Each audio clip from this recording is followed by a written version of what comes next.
விடாமுயற்சி அப்படிங்கிற பண்புல தான் 4 பேருக்கு உதவி செய்யணுங்கிற எண்ணம் இருக்கு. ஒரு பிளட் கேட்கறாங்க, விடாமுயற்சியோட இருக்கிறவன் எப்படியாவது தேடி கண்டுபிடிச்சு அவங்களுக்கு அந்த ஹெல்ப் பண்ணிடுவான் இல்லையா? அம்மா அப்பா கஷ்டப்படுறாங்க, எப்படியாவது கஷ்டப்பட்டாது சம்பாதிச்சு அவங்களை நல்லா பார்த்துப்பான். கரெக்டா? சோ அப்ப விடாமுயற்சி உடையவன் தான் 4 பேருக்கு உதவி செஞ்சு செருக்கடைய முடியும்.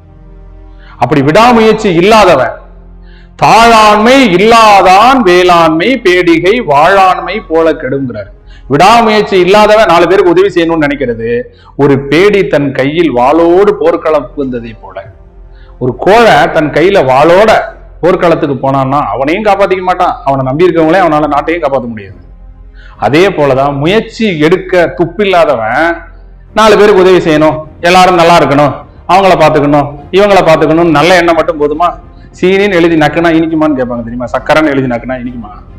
அந்த மாதிரி மனசுல நான் நல்லவன்பா, எல்லாருக்கும் நல்லது பண்ண நினைக்கிறான்ப்பா அப்படின்னா நல்லது நடந்துருமா? சொல்லுங்க. அது அவனையும் காப்பாற்ற மாட்டான், அவனை நம்பியிருக்கவங்களையும் காப்பாற்ற மாட்டான். முயற்சி இருக்கிறவன் தான் காப்பாற்றுவான்.